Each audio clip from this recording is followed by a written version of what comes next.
예, 과기정통부 소프트웨어 정책관 김정삼입니다. 오늘 말씀드릴 내용은 새로운 플랫폼으로서의 메타버스의 부상과에 대한 대응 방향, 특히 이제 정부의 관점에서 많은 말씀을 좀 드리고자 합니다. 시간 관계상 아주 간략간략하게 말씀드리도록 하겠습니다. 일단 뭐 잘 아시는 것처럼 가상세계에서 이 이용자들이 많이 늘고 이러면서 이제 그 관심들이 많이 늘고 있습니다. 대선에 이용한다든지 또는 아이돌이 가상의 어떤 플랫폼 공간에서 공연이나 를 한다든지 또는 이용자가 직접 게임을 개발하고 그 수익을 가상화폐로 유통한다든지 하는 서비스들이 등장하면서 많은 관심들을 지금 갖고 있는 상황이고요.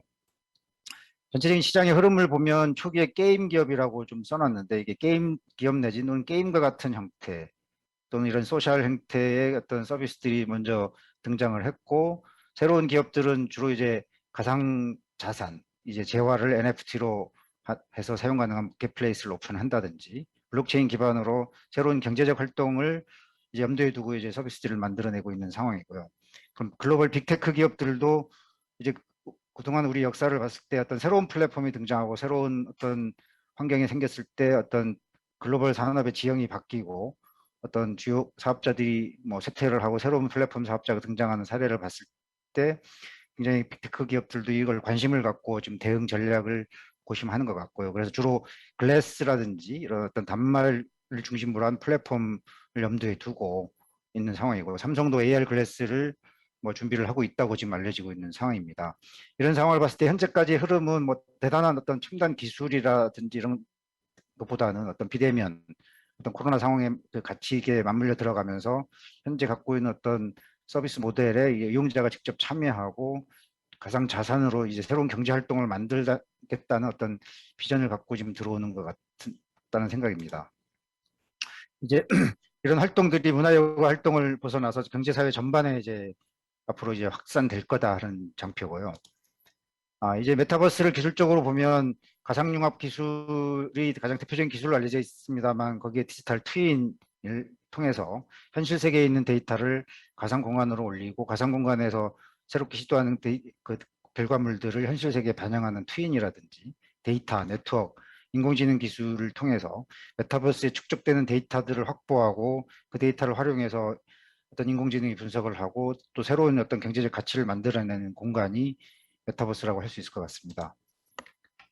이런 시장의 산업적 특성은 어떤 기존의 어떤 글로벌 플랫폼 기업이 독점하는 시장에서 새로운 어떤 생태계를 좀 만드느냐 못 만드느냐 하는 그 싸움일 것 같습니다. 기존 주도하는 생태계에 있는 그 플랫폼 기업들이 계속 주도권을 갖고 가져갈 거냐, 어떤 새로운 플랫폼 기업이 등장해서 새로운 생태계를 만들어낼 거냐 하는 때 어떤 관전 포인트라고 해야 될까요? 있을 것 같습니다. 뭐 여러 가지 사례들을 좀 모아봤습니다. 이제 구글에서 분사해가지고 나왔던 기업인데 포켓몬고로 유명한 나이언틱이라는 회사는 현실 세계의 어떤 지도나 이런 것들을 바탕으로 콘텐츠를 개발할 수 있는 플랫폼을 만들고 SDK를 제공하면서 그 다양한 서비스 개발 콘텐츠 기업들이 들어와서 이, 이 서비스를 만들 수 있는 그런 플랫폼을 제공하겠다는 비전을 갖고 있습니다. 뭐 유니티 뭐 이제 게임의 대부분이 사실 유니티 기반으로 만들어진다고 알려지고 있는데 여러 가지 그래픽 엔진이라든지 그 제작 도구들 그다음에 다양한 에셋들을 메타버스 관련된 콘텐츠를 만드는 기업들한테 제공해서 어떤 개발 플랫폼 역할을 하고 있는 기업이라고 할 수 있습니다. 그다음에 엔비디아는 잘 아신 것처럼 이제 그래픽 카드를 통하는 기업인데 옴니버스 플랫폼을 공개하고 건축이나 엔지니어링, 엔터테인먼트 산업의 플랫폼으로 확장해 나가고 있는 상황이고요. 다소는 산업용 디지털 트윈을 통해서 심장 질환 같은 시뮬레이션 하는 리빙 하트라는 프로젝트도 좀 진행되고 있는 상황이고요. 국내 기업입니다. 맥스트라는 데가 AR 기반으로 해서 공간 정보라든지 이런 걸 통해서 현실 세계와 가상 세계를 결합시켜서 산업 현장이나 스마트 시티, 홈 다양한 분야의 서비스를 개발할 수 있는 플랫폼 사업을 하고 있는 기업입니다. 이러한 플랫폼 사례를 봤을 때 한마디로 얘기할 수 있는 게 앞으로 메타버스 시대에는 플랫폼 중심으로 다양한 생태계가 어떻게 경쟁하고 협력하고 합종 연행할 것이냐 이런 것들이 앞으로 계속 벌어지고 이 과정에서 어떻게 글로벌 플랫폼 기업에 맞서서 플랫폼을 우리가 선점하고 확보하느냐가 굉장히 중요한 산업적인 관점에서의 어떤 전략이라고 할 수 있겠습니다.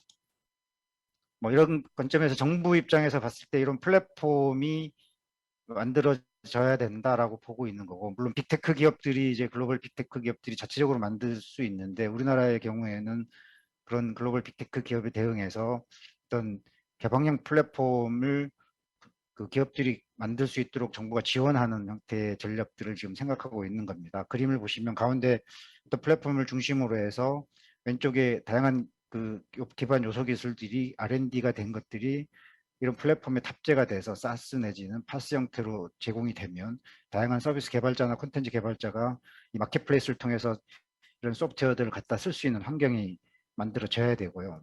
오른쪽 2번 데이터 쪽인데 공공 데이터라든지 또는 기업들이 갖고 있는 데이터들이 개방, 거래, 유통될 수 있는 환경들이 만들어지면 기술, 다양한 소프트웨어들과 이런 데이터를 활용해서 위에 보시는 3번의 다양한 서드파티 개발자들이나 1인 창작자들이 서비스와 콘텐츠를 개발하는 환경을 만들고, 이 과정에서 이용자들이 이용을 하게 되면 이용자 데이터들이 또 축적이 되면서 이 플랫폼의 생태계가 만들어지는 그런 관점이고, 마지막에 밑에 4번에 보시면 이런 관점에서 디바이스들이 결국은 앞으로 새로운 UI, UX 차원에서 새로운 폼팩터들이 개발되고, 기존의 스마트폰 중심의 어떤 인터페이스 환경에서 다양한 어떤 새로운 형태의 인터페이스 환경으로 가게 되면, 그게 이용자들의 어떤 사로잡는 어떤 B2C 영역이라든지 또는 전문적인 B2B 영역에서 이런 디바이스를 활용해서 전체적인 메타버스 플랫폼 생태계가 만들어지는 그런 시장이라고 지금 저희들은 이제 보고 있는 상황입니다. 정책 방향으로는 한마디로 말씀드리면 민간 주도하고 정부가 지원하는 게 이제 저희들 핵심 기본 방향이고, 그래서 지난 5월 18일 날 메타버스 얼라이언스라는 걸 출범을 했습니다. 물론 일단 초기이니까 간사기관은 나이파, 라파 같은 데서 간사기관 역할을 하고 있고요. 왼쪽에 포럼은 계속 전문가들이 정보 공유를 하는 포럼이 운영되고, 오른쪽에 법제도 자문그룹이 규제나 법률적 쟁점을 자문해주는 그룹과, 이 다양한 프로젝트들은 민간이 주도해서 자발적으로 만든 프로젝트 그룹들을 만들고, 그 플랫폼 중심으로 한 이 프로젝트들이 만들어지면 정부는 우수한 결과물들을 에 대한 다양한 지원 방안을 모색하는, 그게 이제 메타버스 얼라이언스라고 할 수 있습니다. 이런 메타버스 얼라이언스가 이런 민간 주도의 어떤 협력의 구심점 역할을 좀 하는 게 필요하다. 왜 이런 얼라이언스를 고민을 하고 있느냐 하면, 결국 우리나라 이제 이런 관련 기업들이 굉장히 작은 기업들이 많이 영세한 기업들이 활동들을 하고 있는데 다 파편화돼 있고, 정부가 그동안 많은 투자와 많은 노력을 해서 다양한 지원 방안을 모색함에도 불구하고 어떤 파편화된 시장에서 어떤 개별 기업들이 이런 새로운 어떤 비즈니스를 만드는 데 굉장히 한계가 있는 상황이고, 그러다 보니까 어떤 이런 구심점 역할을 하고 플랫폼을 중심으로 연계가 되는 모델이 좀 필요하다는 그런 생각입니다. 이런 그 얼라이언스 발굴된 프로젝트를 지원하는 방식도 이제 바텀업으로 바꾸겠다. 이전에 말씀드렸던 것처럼 전담기관이 정부 주도로 사전을 기획하고 사업자를 공모해서 수행기관 선정 지원을 해주는데, 이러다 보니까 개별 기업 단위의 어떤 사업을 하고 나서 그 결과를 바탕으로, 레퍼런스를 바탕으로 새로운 서비스 모델을 만들고 서비스 비즈니스를 하는 것도 한계가 있고, 거기서 나온 기술을 솔루션 비즈니스 하는데도 한계가 있어서 새로운 어떤 시장을 창출하는 개별 기업의 어떤 작은 영세 기업들의 노력만으로는 분명히 한계가 있다라는 생각에서, 오른쪽 개선하는 보시는 것처럼 기업 간의 협력, 초기에는 당연히 이제 뭐 컨소시엄 형태로 일어나겠지만, 다양한 이런 어떤 협업 프로젝트들이 발굴되다 보면 뭐 M&A라든지 또는 스타트업들이 계속 유입돼서 계속 투자가 일어나고, 어떤 그런 플랫폼 기업들이 굉장히 성장하면서 메타버스 시대에 네이버라든지 카카오 같은 기업들이 등장을 해줘야 이 생태계를 좀 만들 수 있다 하는 차원에서, 민간 주도로 이런 프로젝트를 발굴하면 정부가 초기 단계 이런 참여하는 기업들, 스타트업이라든지 이런 기업들을 R&D라든지 다양한 실증 사업이라든지 이런 플랫폼 중심으로 지원하는 그런 전략을 저희들이 갖고 있습니다. 이 정책, 이런 프로젝트들이 발굴되는 데 따른 어떤 다양한 지원 프로그램들인데, 이게 작년 12월 가상융합 경제 발전 전략에서 발표했던 내용들인데, 어떤 플랫폼과 서비스를 개발 지원하고 인력을 양성하고 다양한 기업들이 활용할 수 있는 인프라를 조성하고, 그리고 다양한 기술 개발, 전문 기업 육성, 그리고 펀드, 특히 펀드는 결국 플랫폼 비즈니스, 플랫폼의 생태계가 만들어지려면 다양한 기업 간의 M&A라든지 스타트업에 대한 투자들이 결국 핵심적으로 필요할 거라고 지금 보고 있는 상황입니다. 또 지원하는 프로그램 중에 저희들이 상암동의 누리꿈 스퀘어에 이제 다양한 기술 지원 프로그램들을 갖고 있고 인프라를 갖고 있습니다. 이제 기업들이 활용할 수 있도록 해주고, 또 판교에는 메타버스 허브라고 해서 이제 플랫폼 중심으로 한 어떤 비즈니스 허브 역할을 하도록 지금 공간 등을 만들고 기업들이 들어와서 활용할 수 있도록 해주고 있고요. 그 다음에 이제 전국 단위에서 보면 그동안 우리 사업들이 좀 반성을 하는 게, 어떤 새로운 어떤 유행이 뜨면 지역에서도 다 각자 자기들이 해보겠다라고 달려드는데, 그 지역 기업들도 개별적으로 뭔가 노력해서는 한계가 있었고, 그래서 전국 단위 어떤 연계와 이런 협업, 특히 이제 메타버스 얼라이언스에서 발굴된 플랫폼을 중심으로 해서 지역 기업들도 플랫폼에 참여해서 전국 단위의 비즈니스를 하고, 또 이런 플랫폼 중심으로 글로벌 단위의 비즈니스를 할 수 있도록 하겠다는 그런 비전을 갖고 있는 상황입니다. 또 국가산업단지의 클러스터에 굉장히 기업 특화된 분야의 어떤 수요들이 있다고 보고 있습니다. 그런 특화된 B2B 영역에서의 어떤 메타버스 플랫폼 비즈니스를 좀 지원하겠다는 내용이고요. 뭐 기술 개발 측면에서도 그동안에 우리 R&D는 개별 R&D가 따로따로 놀고 있었고, 이것들 전체적으로 하나의 어떤 플랫폼 중심으로 사스나 파스 형태로 축적이 되지 못하고 있기 때문에 앞으로 플랫폼에 이런 기술들이 잘 이렇게 탑재가 될 수 있도록 그런 플랫폼 중심으로 R&D를 지원하겠다는 내용입니다.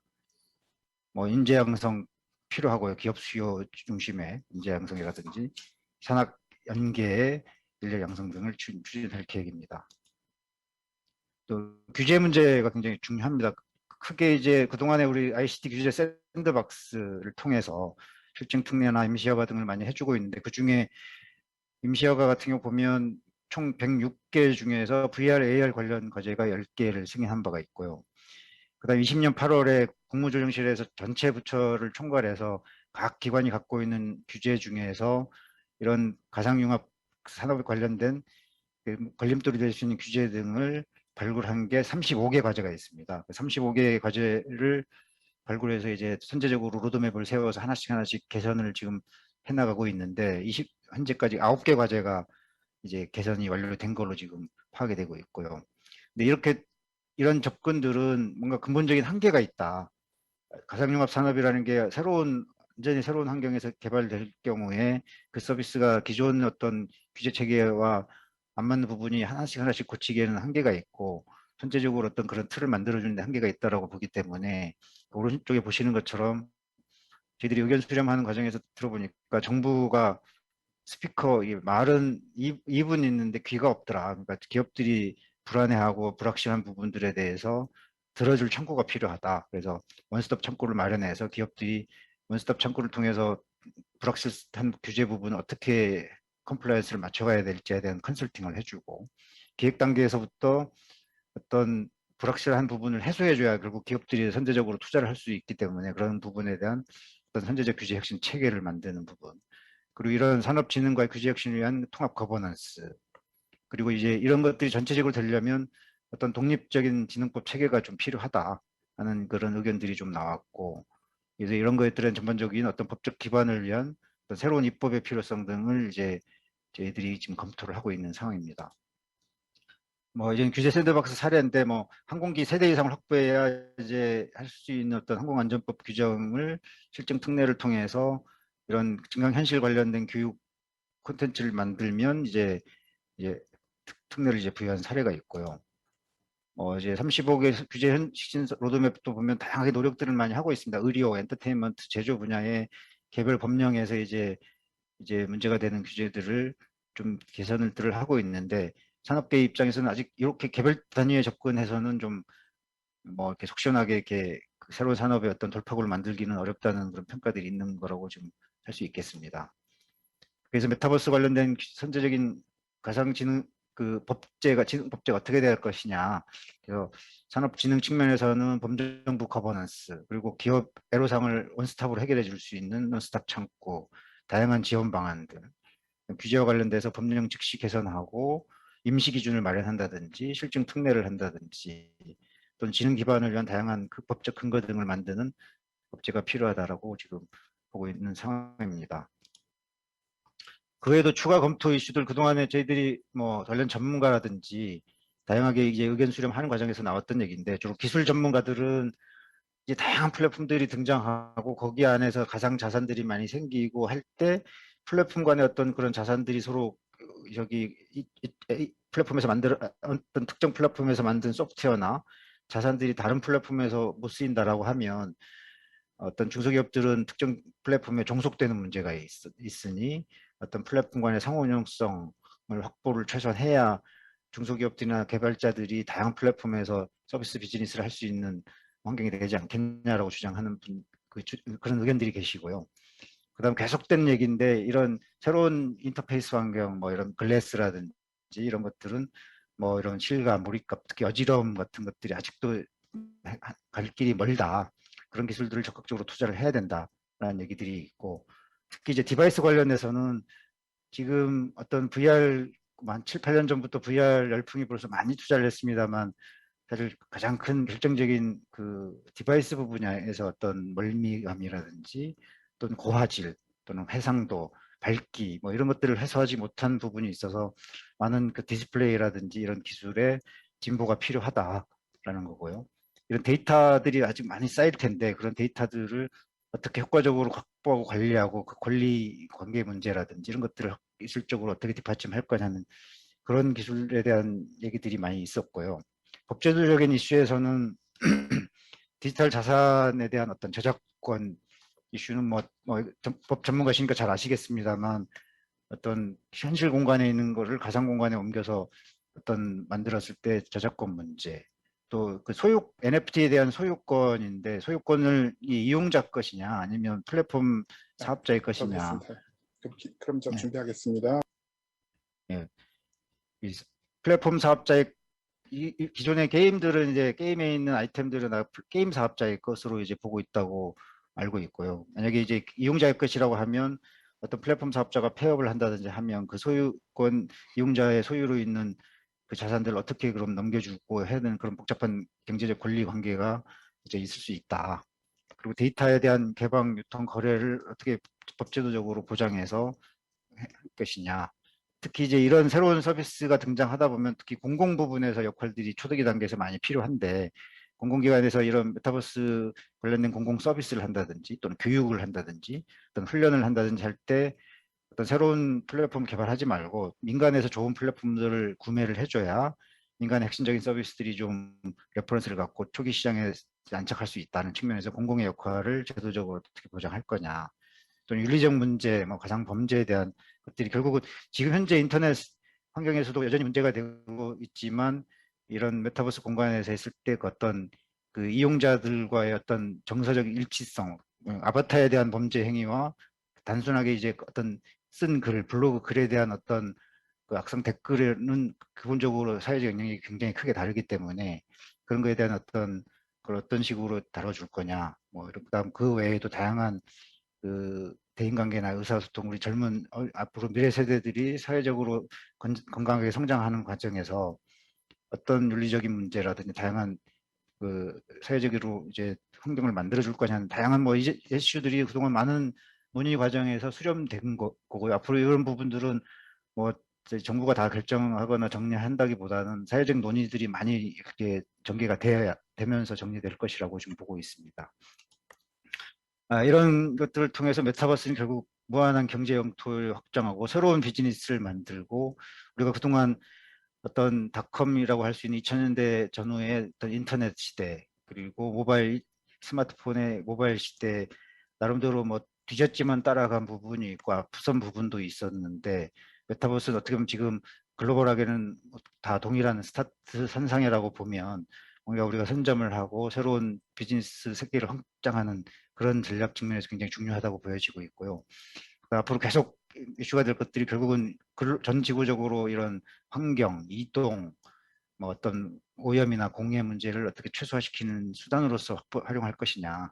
그리고 이제 고령층 장애인, 사회적 약자들이 자유롭게 소통하고 이를 통해서 어떤 사회 경제적인 활동에 참여할 수 있는, 신체적인 이동이 불편하더라도 가상 공간에서 아바타가 경제적 활동을 얼마든지 할 수 있는 공간을 만들어낼 거냐 하는 측면에서 저희들이 앞으로 계속 더 많은 논의와 어떤 고민들을 해나갈 계획입니다.